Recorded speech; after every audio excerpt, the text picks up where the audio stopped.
दोस्तों, जैसा कि हम सब जानते हैं, जिसका जन्म होता है उसकी मृत्यु निश्चित है और जिसका उदय होता है उसका अस्त होना भी निश्चित है ताकि फिर उदय हो सके।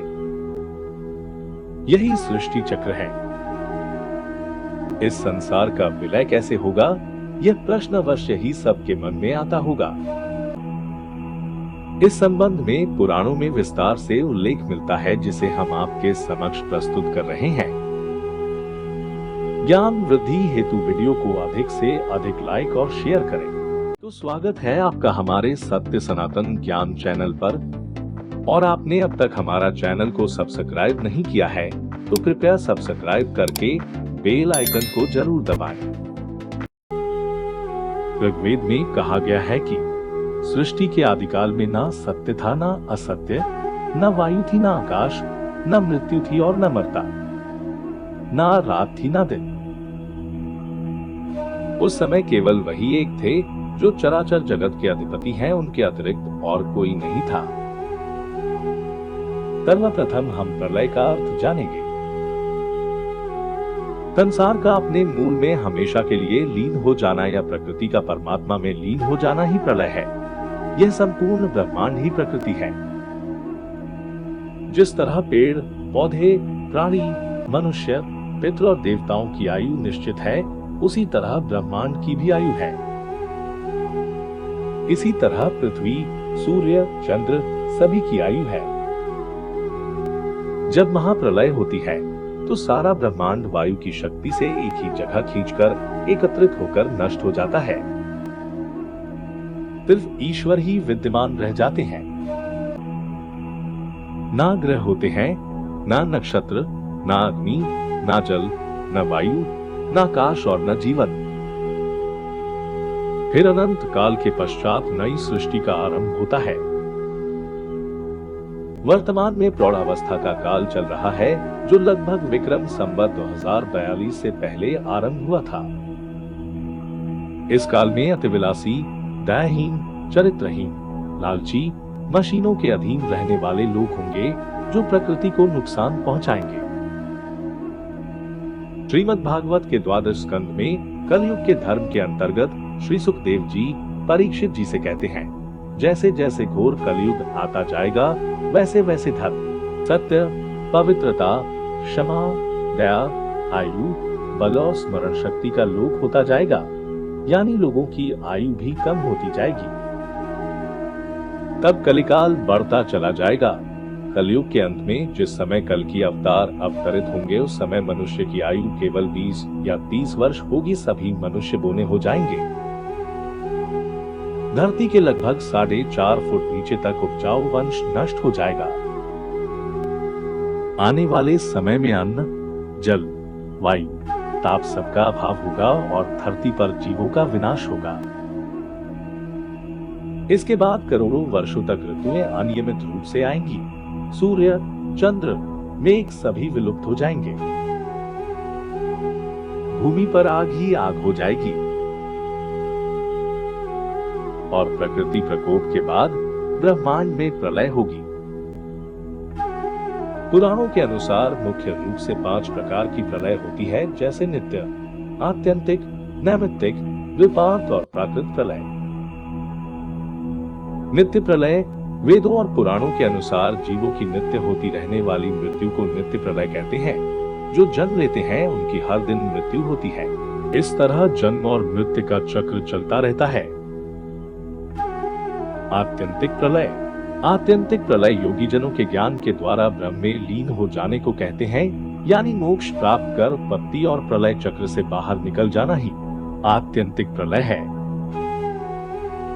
नैमित्तिक प्रलय। वेदांत के अनुसार प्रत्येक कल्प के अंत में होने वाला तीनों लोकों का पूरी तरह से विनाश हो जाना नैमित्तिक प्रलय कहलाता है। नैमित्तिक प्रलय काल के समय कल्प के अंत में आकाश से सूर्य की आग बरसती है। इनकी भयंकर तपन से संपूर्ण जल राशि सूख जाती है। वर्षा का अत्यंत अभाव हो जाता है। उस भयंकर गर्मी के कारण अल्प शक्ति वाले अनेकानेक पार्थिव जीव अत्यंत पीड़ित होने से नष्ट हो जाते हैं। तभी रुद्र रूपधारी अविनाशी भगवान विष्णु जगत का संहार करने के लिए शेषनाग के मुख से उत्पन्न होते हैं और संपूर्ण प्रजा को अपने में लीन कर लेने का जतन करते हैं।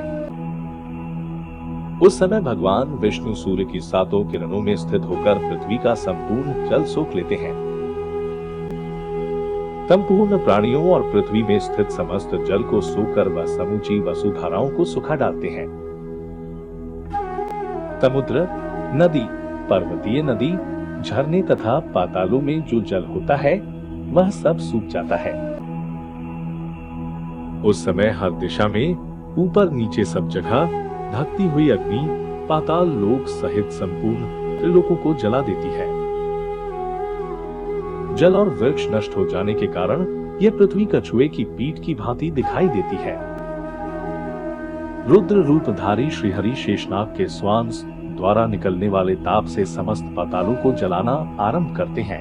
7 पातालों को भस्म कर डालने के पश्चात वह प्रचंड अग्नि भूमि पर पहुंचकर संपूर्ण भूमंडल को भी भस्म कर देती है। फिर भुवरलोक और स्वर्लोक को भी नष्ट कर देती है। उस समय प्रचंड लपटों से घिरे तीनों लोक जलते हुए मटके के समान प्रतीत होते हैं। इसके बाद रुद्र रूपधारी जनार्दन अपने मुख से मेघ प्रकट करते हैं और चारों ओर मेघों की घटा छा जाती है। वह बिजली की गड़गड़ाहट के साथ भयंकर गर्जना करते हैं। उनका आकार विशाल होता है। वह उस भयंकर अग्नि को पूर्णतः शांत करने के लिए मूसलाधार वर्षा करते हैं। उस समय एक सब और अंधकार छा जाता है। चर और अचर सब नष्ट हो जाते हैं। उस अवस्था में 100 वर्षों से भी अधिक समय तक निरंतर वर्षा होती है। इसके पश्चात भगवान अपनी शयन शैया पर शयन करते हैं। फिर एक कल्प की समय अवधि पूर्ण होने के पश्चात वह निद्रा से जागकर सृष्टि का पुनर्निर्माण करते हैं। द्विपार्थ प्रलय ब्रह्मा का एक कल्प पूरा होने पर यानी चारों युग का एक चक्र पूरा होने पर प्रकृति शिव और विष्णु की पलकें गिर जाती है। उनका एक क्षण पूरा हो जाता है। तब मृत्युलोक में प्रलय शुरू हो जाती है। प्राकृत प्रलय, इस प्रलय के अंतर्गत ब्रह्मांड के सभी भूखंड या ब्रह्मांड का मिट जाना, नष्ट हो जाना या भस्म के रूप में हो जाना प्राकृत प्रलय कहलाता है। गर्मी और अग्नि आदि के द्वारा जब सब प्राणियों का संहार हो जाता है और संपूर्ण लोक तथा समस्त पाताल नष्ट हो जाते हैं, उस समय भगवान विष्णु की इच्छा से प्राकृत प्रलय का आरंभ होता है। समस्त भूमि को जल अपने में लीन कर लेता है। फिर धीरे धीरे संपूर्ण पृथ्वी जल रूप में परिणत हो जाती है। इसके पश्चात बड़े वेग से घोर ध्वनि करते हुए जल बढ़ने लगता है। गर्मी का ताप बढ़ने के कारण सारा जल सूख जाता है। उस समय संपूर्ण जगत में धीरे धीरे आग की लपटें फैल जाती है। सारा जगत हर ओर से 10 दिशाओं से ज्वाला तथा अग्नि से व्याप्त हो जाता है। वायु तो अग्नि को अपने में लीन कर लेता है। समय चारों ओर वायु बड़े वेग से भ्रमण करती है। वायु के कारण अग्नि शांत हो जाती है और कुछ समय पश्चात वायु भी शांत हो जाती है। संपूर्ण सृष्टि में केवल आकाश ही व्याप्त रह जाता है। फिर तीनों लोकों का विलय होने के पश्चात चारों ओर ना तो वायु होती है और ना अग्नि, ना आकाश और न कुछ, केवल अंधकार ही शेष रह जाता है। जब भगवान विष्णु और भगवान शिव की पलकें सहस्त्र यानी 100 बार गिरती है, तब एक दंड पूरा होता है और एक दंड के अंतर्गत 100 कल्प होते हैं।